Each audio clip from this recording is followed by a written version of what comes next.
बोल गोरी बोल तेरा कौन पिया। अरे तू जाने ना उसका नाम। 28 जनवरी 2023 सुबह का वक्त था। हैदराबाद के एक शांत कोने में एक सादा सा घर था जहां जिंदगी अपना आखिरी पन्ना लिख रही थी। उस घर में एक वजह थी। मैं गोपी हूँ। हाँ गौरी। जिसके चेहरे पर अब भी एक अजीब सी शांति थी। चेहरा बिल्कुल वैसा ही था जैसा उनकी पुरानी फिल्मों में दिखाई देता था। नाही खबरिया तुम्हारे कारण अपने देश में बलम। मुस्कुराता, साफ, बिना किसी दिखावे के। जमुना जी वो अब इस दुनिया में नहीं रही। 86 साल की उम्र में उनका देहांत हुआ, प्राकृतिक कारणों से। कोई बड़ी बीमारी नहीं, कोई अफरा तफरी नहीं, बस एक दिन उनका शरीर कह गया अब काफ़ी है। उनकी मौत एक खामोशी थी, न ज़्यादा दर्द न ज़्यादा शोर, लेकिन उस खामोशी में एक इतिहास दब गया। जब उनका जनाजा घर से उठाया गया तो आस पड़ोस के लोग, पुराने प्रशंसक, फिल्म इंडस्ट्री के कुछ लोग, सब चुप थे। कोई उनका हाथ पकड़ने नहीं आया, लेकिन सबके चेहरे उनका हाथ छोड़ने को तैयार भी नहीं थे। सफ़ेद कपड़ों में लिपटा हुआ शरीर, फूलों के बीच और आंखों में जमती हुई एक याद, जमुना जी का अंतिम दर्शन था वो।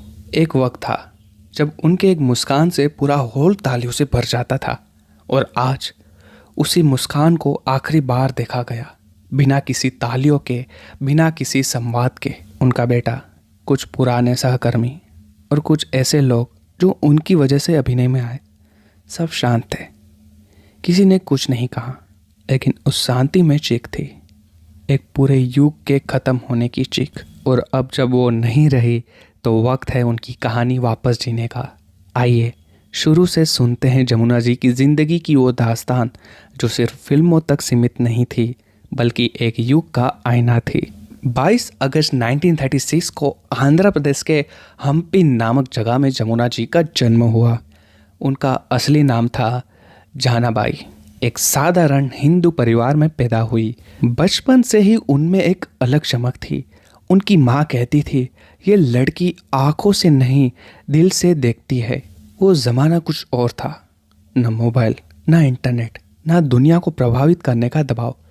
बच्चे खुलकर मैदान में खेलते थे, पेड़ों से बात करते थे, और सपने किताबों में नहीं आसमान में ढूंढते थे। जमुना जी भी उन्हीं बच्चों में से एक थी, लेकिन उनमें एक फ़र्क था। वो बातों से ज़्यादा खामोशी से जीती थी।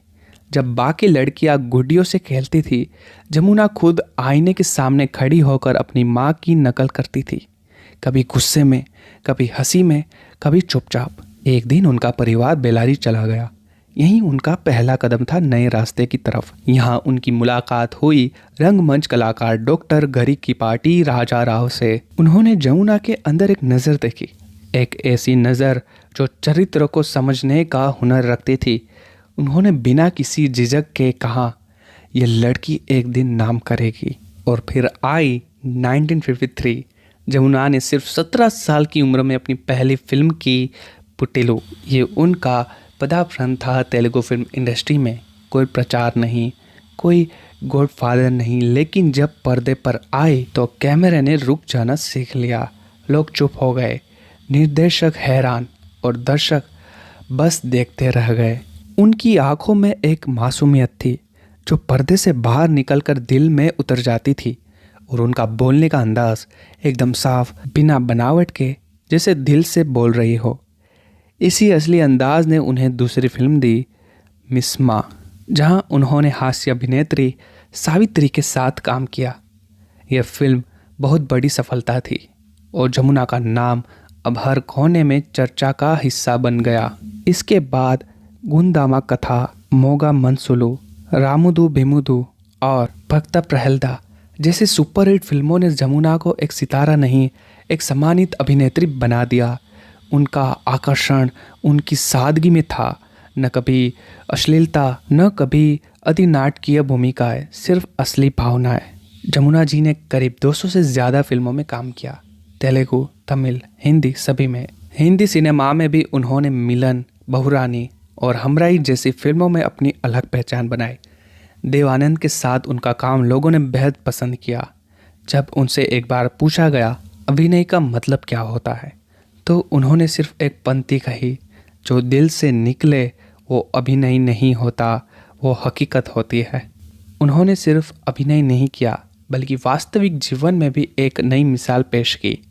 1989 में उन्होंने कांग्रेस पार्टी से राजामुंद्री सीट से लोकसभा का चुनाव लड़ा और जीत भी गई। उन्होंने अपना राजनीतिक जीवन शोर शराबे के बिना ईमानदारी से जिया। महिलाओं के अधिकार, ग्रामीण विकास और शिक्षा के लिए उन्होंने आवाज़ उठाई। लेकिन राजनीति का चक्रव्यूह उनके जैसे सादगी से भरे इंसान के लिए नहीं था और कुछ ही समय बाद उन्होंने राजनीति छोड़ दी। उनकी निजी जिंदगी में भी एक सुंदर कहानी थी।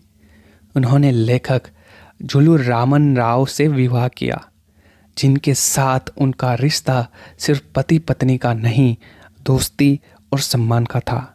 उनका एक बेटा है, वंशी जुलूरू, जो अमेरिका में प्रोफेसर है।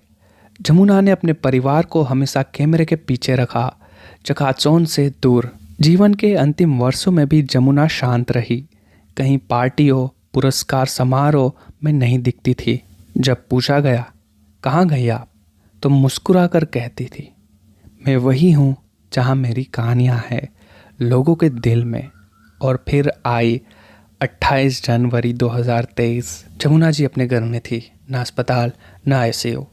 एक साधारण कमरा, एक सादा बिस्तर और एक सीधी मुस्कान के साथ जमुना जी इस दुनिया से रुखसत हो गई। आज भी अगर उनका नाम लो तो कई चेहरे मुस्कुराते हैं, कई आंखें नम हो जाती है, क्योंकि जमुना सिर्फ एक अभिनेत्री नहीं थी, वो एक दौर थी, एक मिसाल थी। एक मिसाल कि अभिनय बिना तामझाम के भी सिर्फ ईमानदारी और असली प्रतिभा से पूरे देश का दिल जीता जा सकता है। श्रद्धांजलि जमुना जी को, एक ऐसी अदाकारा को जिन्होंने सिर्फ पर्दे पर ही नहीं, असली ज़िंदगी में भी अपनी सादगी, गरिमा और आत्मबल से लोगों के दिलों पर राज किया। वो आई एक साधारण घर से, जिया एक सच्चे कलाकार की तरह, जीत गई अपनी मेहनत और ईमानदारी से लाखों दिल, और फिर एक दिन बिना कोई शोर किए एक खामोशी के साथ इस दुनिया से चली गई। लेकिन जाते जाते वो एक इतिहास बन गई, ऐसा इतिहास जो न भुला जा सकता है, न मिटाया।